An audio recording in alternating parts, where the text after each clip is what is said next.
संत गोरा कुंभार हे वारकरी संप्रदायातील थोर संत होते. त्यांचा जन्म शके 189 म्हणजेच इसरा 1267 मध्ये पंढरपूरजवळील तेरढोकी या गावात झाला.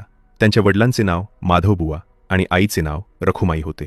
गोरोबा पेशाने कुंभार होते, पण मनाने ते विठ्ठल भक्तीमध्ये संपूर्ण बुडालेले होते. गोरोबांच्या कुटुंबात धार्मिक वातावरण होते. त्यांच्या आईवडिलांनी गावातील काळेश्वर या ग्रामदेवतेची उपासना केली. त्यांच्या आयुष्यात एक मोठी घटना घडली. त्यांना झालेली 8ही अपत्ये लहान वयातच वारली. इतक्या दुःखातही माधवबुवा व रखुमाई यांनी भक्ती सोडली नाही. तेव्हा एकदा ब्राह्मणाच्या वेशात स्वतः पांडुरंग त्यांच्या घरी आले. त्यांनी सांगितल्याप्रमाणे माधवबुवांनी मृत मुलांचे देह बाहेर काढले.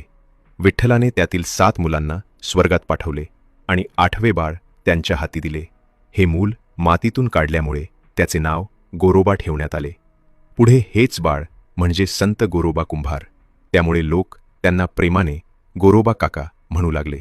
संत गोरोबा हे ज्ञानेश्वर, निवृत्तीनाथ, सोपानदेव, मुक्ताबाई, संत नामदेव, चोखामेळा, विसोबा खेचर या संतांच्या समकालीन होते. या संतांमध्ये ते वयाने मोठे होते, म्हणून त्यांना काका म्हणत. गोरोबा अतिशय थेट आणि साधे होते. त्यांनी संतांची खरी परीक्षा घ्यावी म्हणून मडकी किती पक्की आहे हे पाहण्यासाठी प्रत्येक संताच्या डोक्यावर मडके आपटले. तेव्हा संत नामदेवांना राग आला. मात्र संत ज्ञानेश्वरांनी नामदेवांना गुरुपदेश घ्यायला सांगितले.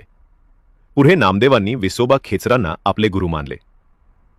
संत गोरोबा सतत विठ्ठल नामात हरवून जात.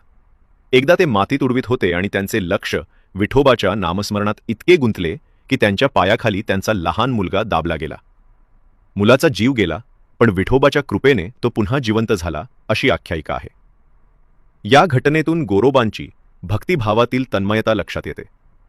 त्यांच्या वैवाहिक जीवनात संती व नंतर रामी अशी पत्नी होती. त्यांच्या घरातील संसारही साधा आणि भक्तिभावाने ओतप्रोत भरलेला होता. गोरोबा कुंभार हे उत्तम कवीही होते. जरी त्यांच्या उपलब्ध रचनांची संख्या थोडी असली तरी त्यातील सुमारे 20 अभंग सकल संत गाथामध्ये आढळतात. त्यांच्या अभंगात विठोबाची निष्ठा, भक्तीतील भावगोडी आणि साधेपणा जाणवतो. शके 1229 म्हणजेच इससा 1317 मध्ये गोरोबांनी समाधी घेतली. आजही उस्मानाबाद जिल्ह्यातील तेरढोकी येथे त्यांची समाधी व मंदिर आहे.